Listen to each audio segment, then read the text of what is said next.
All right, are we recording? I wish there was a way that I could see that it was recording on my little view screen here. Hey, so, you guys have probably seen a newcomer floating around in the Wisp Talk groups lately. And he goes by the name Zhang. And he sent me some product to check out. And yeah, I wanted to share that product with you today. This is the second time I did this video because the first time I ended up with about 4 minutes of footage, even though I recorded about 10 minutes of footage. So he sent me some cables this time to check out. So let's take out the smaller cables and move on to the bigger cables. Let's do this. And then I'll put this power cable aside because this one's pretty handy. All right, so this is all single mode fiber. Single mode duplex, it's not bi-di. So what he sent me was like, look at this outdoor patch cord here. This is a really nice patch cord. This has a nice jacket on it too. This isn't like, you know, your cheap vinyl. This actually has, it almost feels like, God, it feels like a silky skin-like surface that I'm familiar with, but I can't put my finger on what it feels like. It's really nice. It's strong, it's rigid, but it's got like a silky, almost, I don't know, it's almost silicone-like.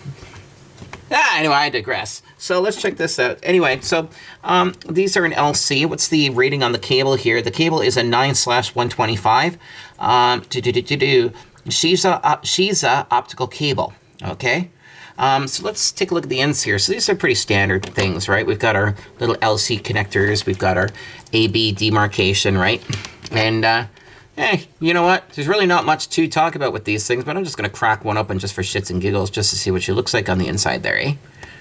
Can I get it open? Can I get it open? There we go. Yes, that's actually pretty... Oh, look, it's like a little door. It's a little hinge. That's pretty fancy. So yeah, we've got our two strands right here, yellow and blue. Terminated right into the heads here. It goes down into this nice little... let's see. I'll bring it up a little bit closer so you guys can see it better. Focus. Focus. Here, give you some surface area to focus on. Can you just fucking... There. Focus on that. All right. Is it focused yet? No. Oh, focus cancel. That's why. That's why it's not focusing. So take a look at this. Look at that. It's got that nice little steel fitting on the inside there. Nice and heat shrinked here with glue-filled heat shrink. This is a sealed and very quality product. I mean, I love this feel of the cable. Like, you know, that there's me being on the spectrum. It's that tactile feeling. It's just a really nice rubber-like or silicone-like coating there. Yeah. Oh, I'm not sure. Yeah, it definitely feels like something that one might keep in their drawers. So yeah, there's that. There's the first cable. Let's take a look at this other one. So this would be something like you would use with like a Ubiquiti access point for all you Ubiquiti fans out there. So you'd have your PoE right here in this cable. And then you've got your, oh no, I lost a cap. Good thing this is a product sample.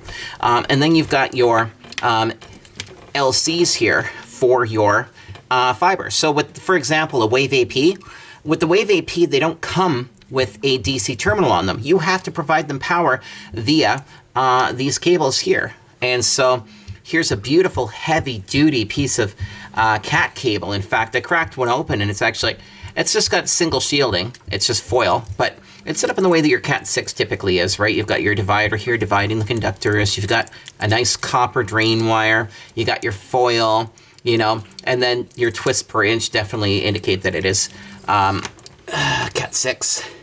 And look at this. These are really nicely assembled. So this is what we call in the industry Siamese cable, okay? So you can see here that you've got the fiber running parallel to the cat cable, and then we've got just a nice chunky piece of glue-filled heat shrink right here to hold the two together. So this is beautiful because you can run this into like something like a CRS 328, or you can run it into a high context or whatever, Tycon switch, and use it to power your devices. And then here's your 10 gig going up to the radio. So this would go up into the tower. So both these would just go into the radio housing, plug it in nice and tidy, and look at that. And so it's pre-terminated. So this is great. You can just order the links that you need from these guys, and then no fuss, no muss. Do your little tests on them, make sure that they're good, and then, you know, there you go. You've got everything you need. Unless you're using RJ45 to terminals and fiber, which many people are. But the benefit of having this as well is if anything happens to the fiber, you can just switch over to the copper, right? So there's the copper cable that they have. You know what I'm gonna do, because I just keep tossing shit aside here. I'm just gonna do the old, man thing here.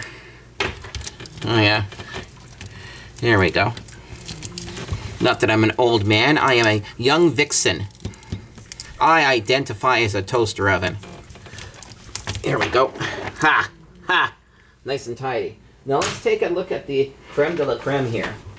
So this would be something like you would use on like a Nokia EMB or, God forbid, Airspan.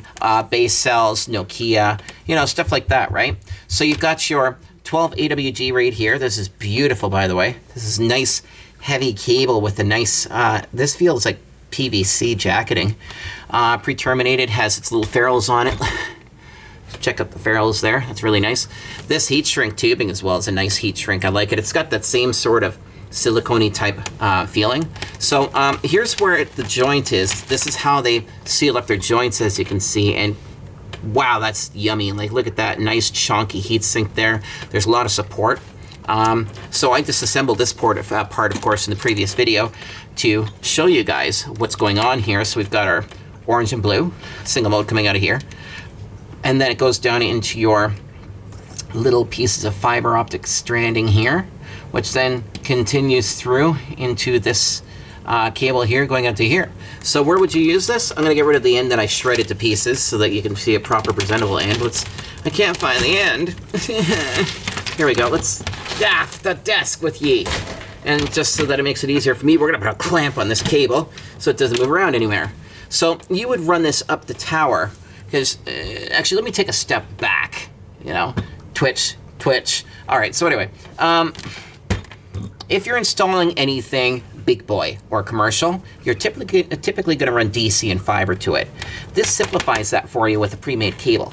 So let's just say that you threw up a nice Nokia ENB or Telrad or Base Cells or, you know, even an Aviat or Bridgewave or Saragon radio, right? You've got your DC leads here. Nice, heavy, low-loss leads with ferrules on them. Beautiful ferrules, as you can see. Very nice quality. Okay, this goes into your DC input on the device.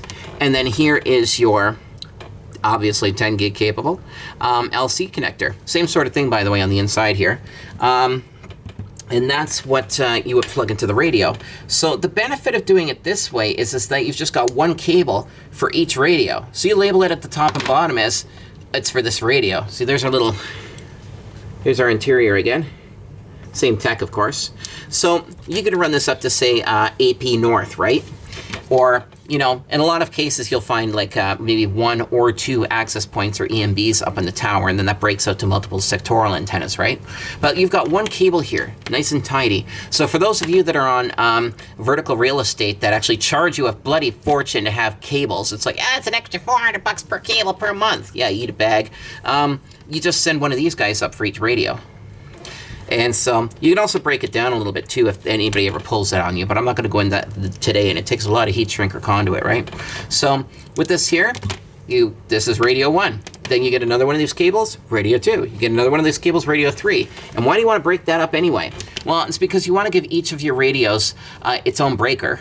And you want to give each of the radios its own remote power control and monitoring, so you can keep an eye on the current per radio and be able to power cycle it if anything goes wrong with it, right?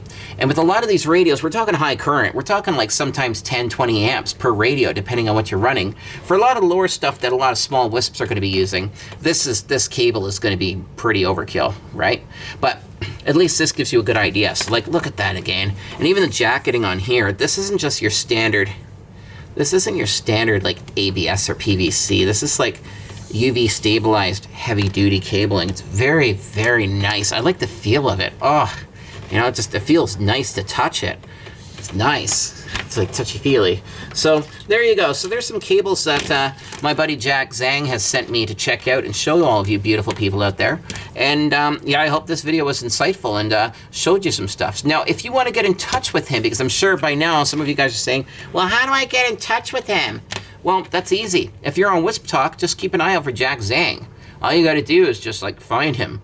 And if you're really curious, he is also a friend of mine on Facebook, so chances are if you're watching this video and you're in the industry, you're probably going to be connected with me, or you're going to be in one of the forums that I'm in, so you can either go through me or go through the forum to find Jack, and you can contact him about the products and get some product samples off them, or even buy some equipment, some cabling. And this doesn't just stop here. They have a lot of different things. These guys sell...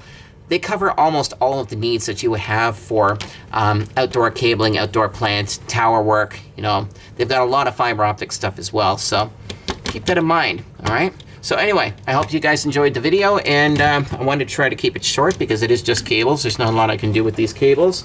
There's not a lot of jokes I can make either because this is a proper product demo. So I don't want to be too obscene or absurd as to offend those who don't have senses of humor out there who are looking for product reviews. So anyway, there's that video done. So I hope you guys enjoyed that. Don't forget to like and subscribe. And if you want to support me on Patreon, there is a link there, but I don't think I'm worth very much. So it does help me stay fed, though, living in this country of Canada, which, you know, we do have our freedoms and all that, but things are getting bloody expensive up here. So yeah, there you go. Enjoy the video, and we'll catch you later, guys. Bye.